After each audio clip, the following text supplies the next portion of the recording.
ما أريد من هذا الشعب إلا أن يزيد في الحمد والشكر إلى الله عز وجل، ويزيد من محبة الوطن،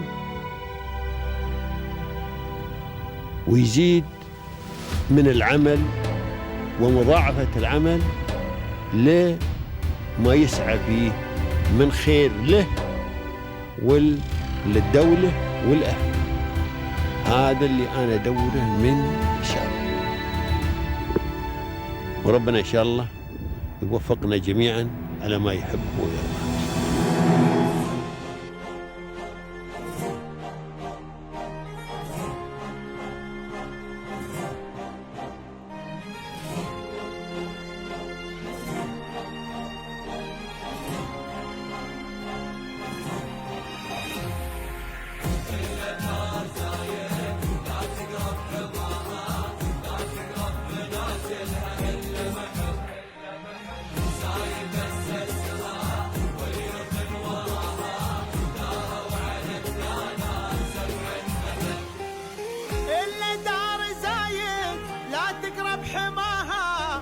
تقرب منازلها إلا محب زايد أسسها واليوث وراها داروا على الدانات 7 أبد. إلا دار زايد لا تقرب حماها لا تقرب منازلها إلا محب زايد أسسها واليوث وراها داروا على الدانات 7 أبد.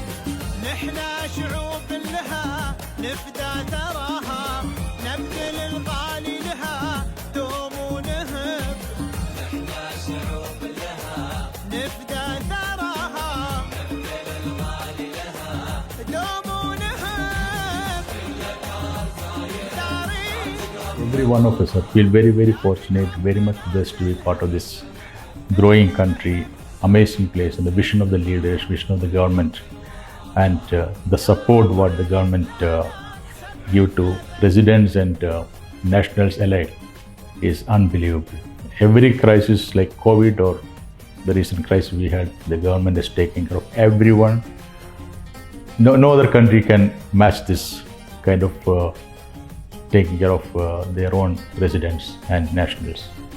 It's amazingly unexplainable. It is so good. We are all feel so proud to be in UAE and blessed.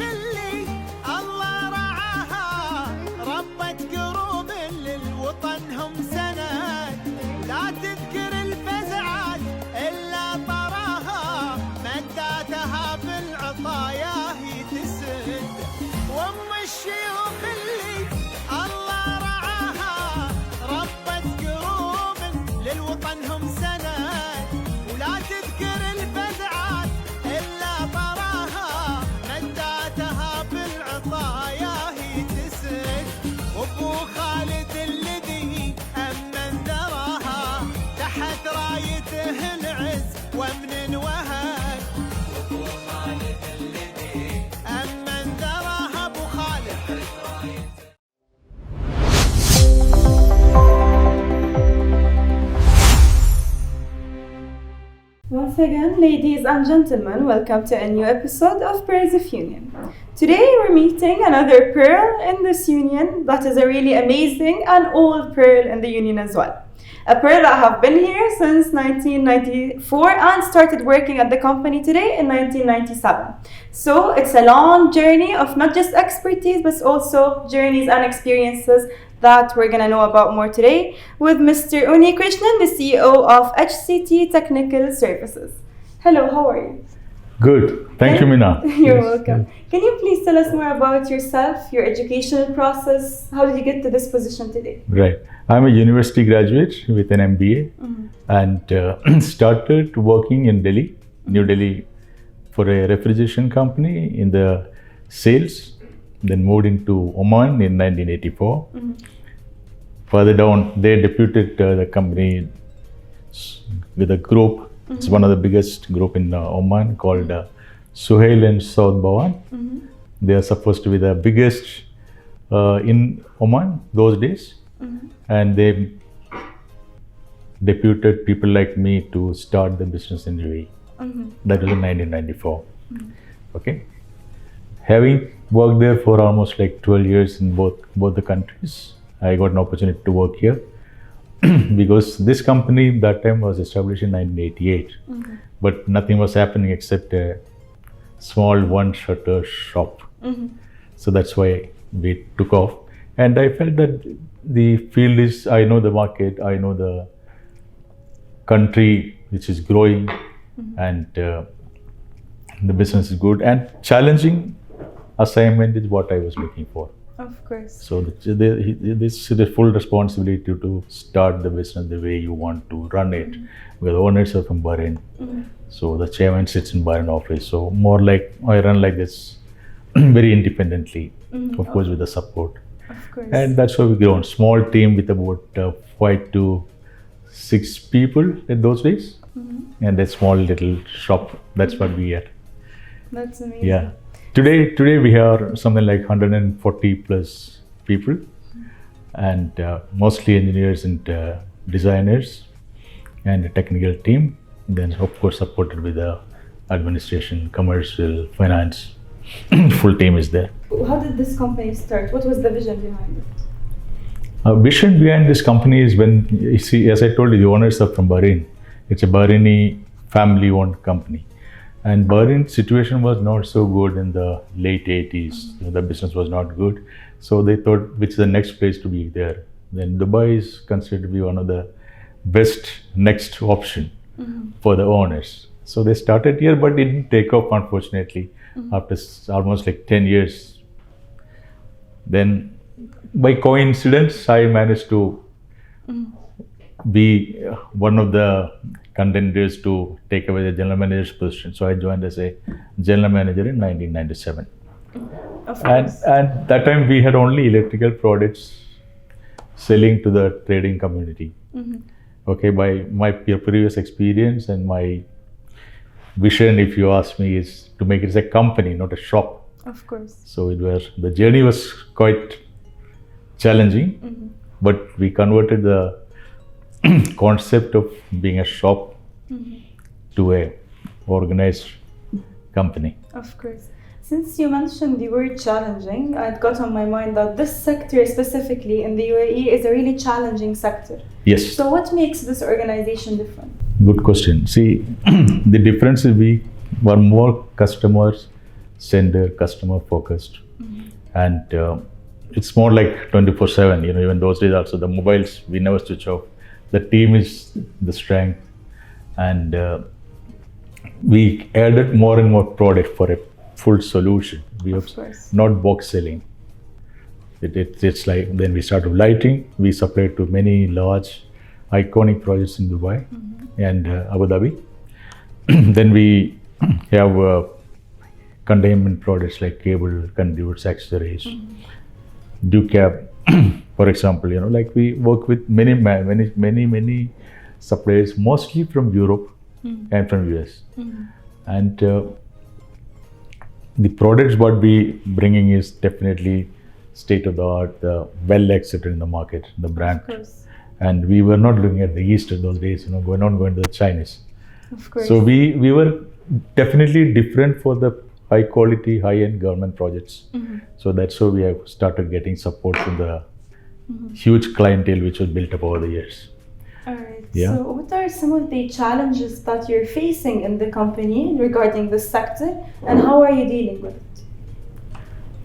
See, like when I have seen different cycles of recession in this part of the world. Like in '86 it was in Oman. Then when I came here in '94 to '97, it was not so good. But always, what I found is, anywhere in the region, is there a disturbance or whatever, Dubai is unaffected. That's amazing. Of course. That's the vision of the rulers, no doubt about that. And we get the benefit of it. So yes, the country was growing and very business friendly, very easy doing business, government supports.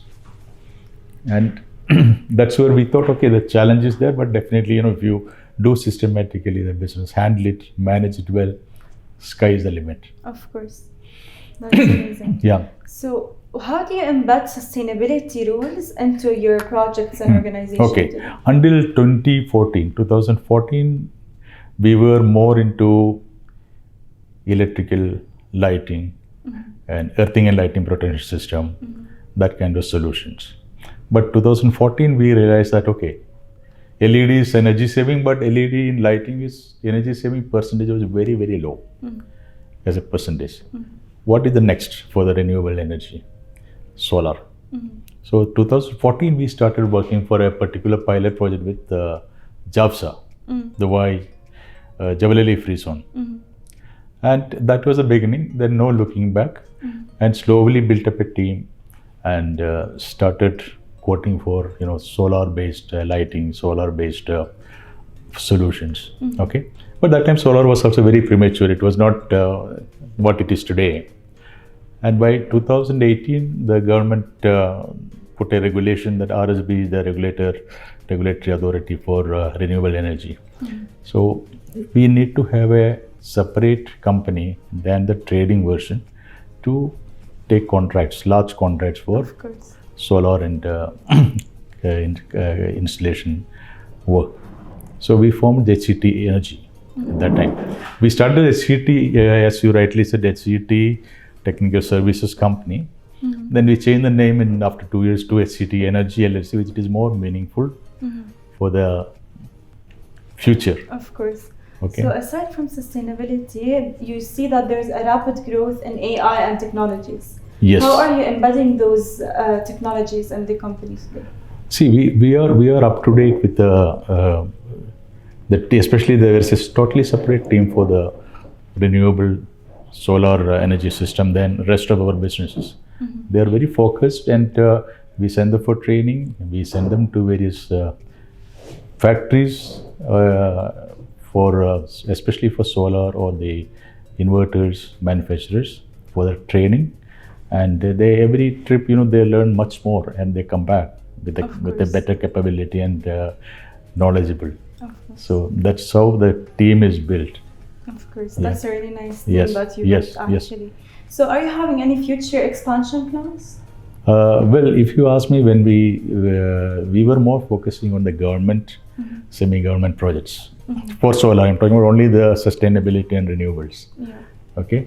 More like we have done quite a few projects of Dubai government, like RT, like free zone authorities and various person, like Dubai Airport, Emirates Airlines. We are doing currently huge projects in both Dubai Airport and Emirates Airlines, Terminal 3 and Terminal 1. Then future is definitely looking very good because the government is very much keen to promote renewable energy, sustainability programs. And because of that, there are like people like us, we are approved as an ESCO installation contractor that under the Dubai Shams program, that is coming under the DIWA. And we got the approvals, and every engineer should be certified for various purposes and things like that. So we have got all this. It's a team of about 40-45 people already there in the HCT Energy. Of course. So future, what we are looking at, there are a lot of opportunities in UAE. What we focus mainly until now is only Dubai market, because the regulatory authority is looking at option like in Abu Dhabi. Abu Dhabi, of course, they are going in a big way. So we started a branch office in Abu Dhabi for HCT Energy. Sharjah still they are not the on-grid system approved for solar. But what we hear from our reliable sources that it should be through in about 6 months' time, which means the Sharjah once opens up, it's also a very huge market. From Sharjah, if you start it like Ajman, Umm Al Qaim, Ras Al Khaimah and Fujairah, these areas will be extremely good. And the future, when you ask about it, there is what we right now doing is on-grid system, which means we generate the energy through the solar panel, and it goes to the grid, to the government. Okay, then the payment get adjusted against the generation. But Sharjah and Abu Dhabi, Sharjah and Dubai and Northern America, all these places have got a lot of requirement like battery energy storage system called BESS, which means you don't need to send it to the grid. Whatever you generate, you consume here itself. Of course. So it is very economical, and in case there is no electricity reachable, like you have, for example, in desert safari via the camps, for example, or a new construction site, or for cranes, for example, or any neon signs or any big billboards. All these areas, battery energy system will be very good. Yeah. Because all these places are run on diesel generator. Diesel generator costs a lot, especially today's time. You know that the diesel price has gone up, petrol price has gone up, and there are a lot of cost saving, because the same thing, if generated from solar, one is the cost saving. Now, number two, it is a clean energy. Okay. Third one is very, very economical, and no disruption, and you don't need to have a new electricity connection and waiting for the line to come, all these things. So there is a lot of standalone units, standalone opportunities there. Especially in the remote areas, it will benefit a lot, where the electricity is still not reached, many places. Since you're not looking to expand out of UAE, are you looking to expand the services and the products that you offer? See, we subsequently, we expanded to Qatar. We have an office in Bahrain also. But those areas, okay, business-wise, if you look at solar per se, not fully taken off. We are now strengthening the team there, and that's going to be a big thing for next year. Yeah, of course. Yeah. Thank you so much for telling us about the company. It was a really insightful conversation to know a company that's that old and that successful. Do you have any advice to the younger generations and entrepreneurs that's passionate about this sector? Of course. The future is the sustainability and renewable energy. I have no doubt about that. We have come from the different generation. The young generation has to be very curious, very inquisitive to know what's the technology, and the technology is changing so fast, especially with the AI, and every sector in the business sector or manufacturing segment, the technology is changing very fast. They have to learn, they have to read, they have to be very, very focused, and there's a good future for everybody, and this is the future. Sustainability and renewable energy, this is the future. Of course. No doubt about that, and that's what I wish. Work hard, long journey, but you will reach where you want to. Of course, one day we won't have the actual energy, we'll have to depend fully on solar energy. Exactly. Thank you so much. It was a really nice message, and it was a really nice conversation that we had. Thank you for letting us know about yourself and the company. It's a really nice and well-known company as well for today. Our audiences, today we looked at one of the eldest stories of a company in the UAE. Not the UAE only had growth, the company as well had a hand in the growth of the UAE. Thank you so much for watching this episode, and we're going to see you on the next episode of Birds of Union.